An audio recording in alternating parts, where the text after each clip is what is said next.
My name is Volker Schaffler. I have to answer the question how we integrate smart mobility within the Smart City Vienna strategy. So just to give you the answer, Smart City Vienna is the key strategy of the city of Vienna to transform the city into the city with the highest quality of living, the maximum power of saving resources, the most energy efficient city, and the city that is affordable for everyone, which means acceptable, social acceptable.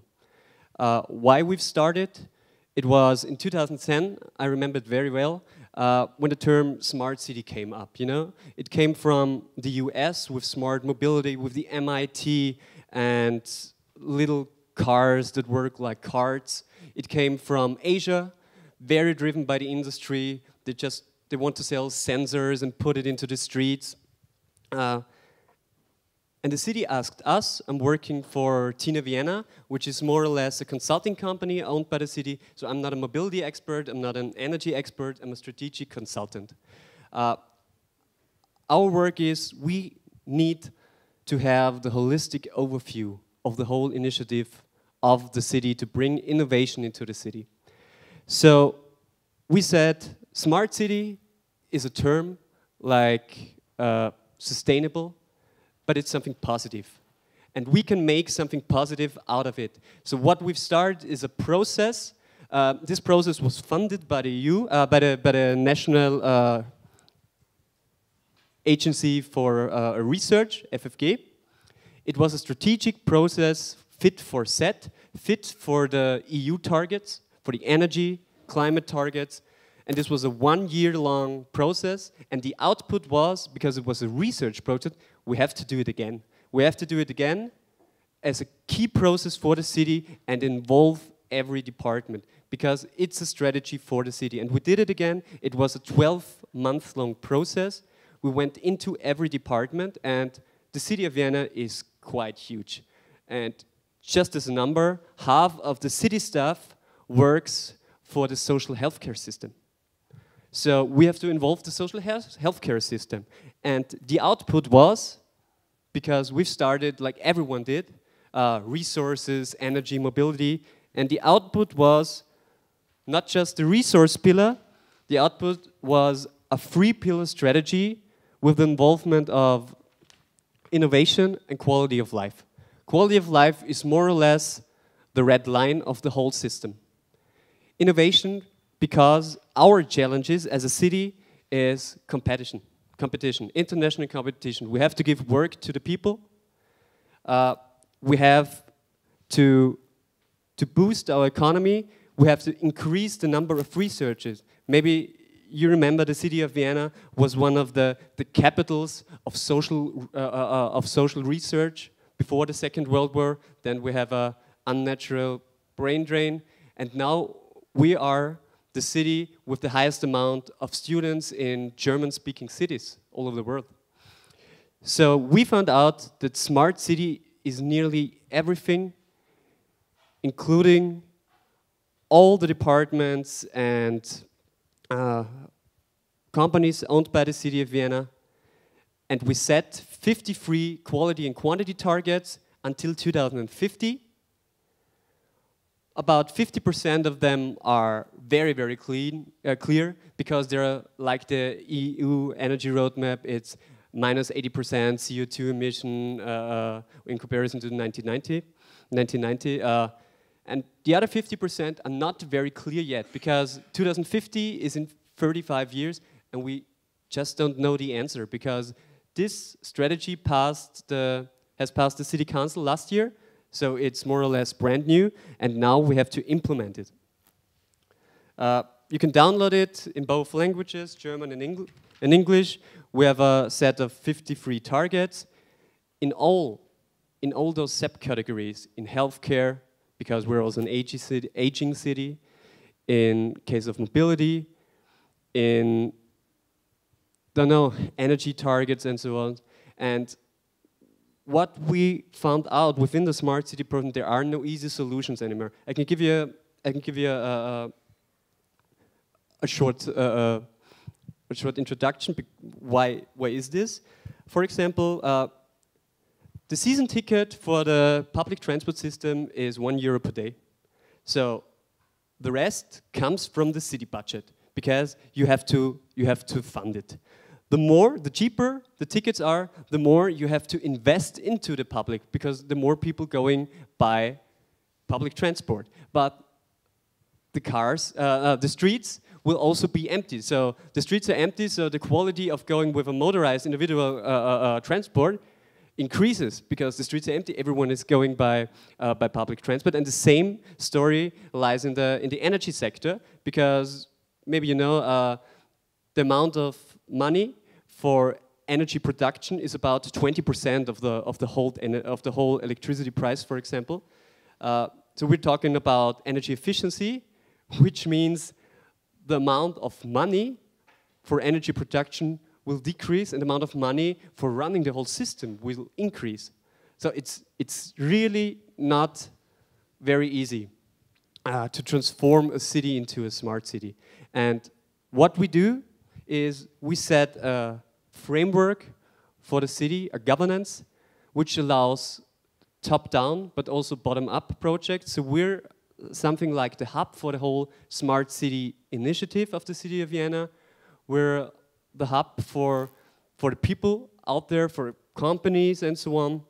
And you can contact us with ideas. And I can give you an idea what we do is, for example, in the Seestadt Aspern, we knew the whole master plan was more energy and real estate focused. And we also want to bring our smart mobility part into the area. So we started a research project together with the responsible departments in Aspern, together also in cooperation with the Technical University, where we want to start an urban laboratory for mobility. A very, very smart way to finance it was the parking loft regulation in Aspern is 0.7. And the difference will be put into a fund, and with this fund we're able to finance projects, to finance how do you call it, dial and error projects and so on.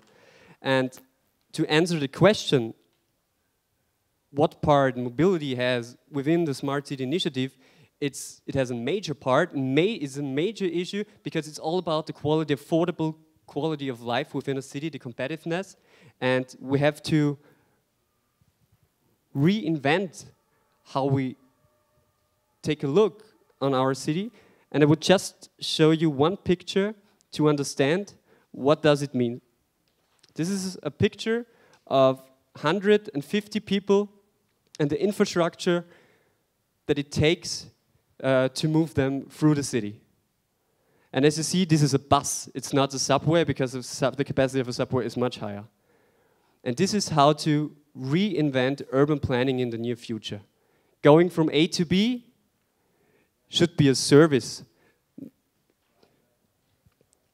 And you can compare it directly to the energy system. You can compare it directly to the healthcare system, for example. With an aging city, people going to the shelter, what do we have to do? We have to, as Mr. Knopfler said, we have to increase the healthcare of the system, but the individual healthcare, the parks, for so on, that they can stay longer at their homes to be healthier, with the support, of course, of technologies, but also of non-technologies, of services for the city. This is one of the most important things. And I invite every one of you, because you're the young creatives, we don't know the solutions, we don't know the energy solution of the future with 35 years to fulfill the targets. So you're the one, we're the hub. Feel free and contact us whenever you want.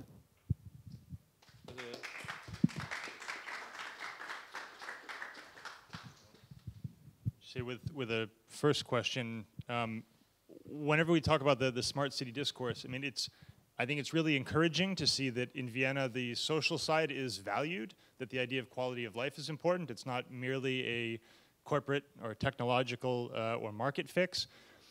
That said, corporates and markets and technology have a lot of influence and play a big role.